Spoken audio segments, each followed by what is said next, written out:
Behind every Patriot victory stood weary camps of cold tents, thin rations, and soldiers holding on through hardship.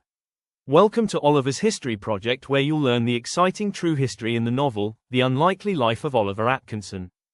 Most of a soldier's life wasn't battle, it was waiting. Long days in camp demanded ways to stay sane, connected, and hopeful. Music filled the air, fifes, drums, fiddles, and songs from home. Tunes kept time, lifted spirits, and reminded soldiers who they were. Cards, dice, and simple board games passed the hours, sometimes for fun, sometimes for wages, bringing laughter and arguments alike. Soldiers wrestled, ran races, boxed, and played early bat and ball games, rough ancestors of modern baseball.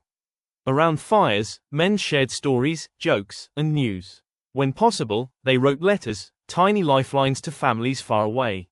Some carved wood, mended clothes, repaired gear, or practiced trades, keeping hands busy and skills sharp.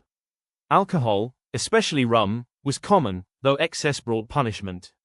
Commanders balanced morale with order. These moments of play and music kept armies together, proving wars are survived not just with courage, but with humanity.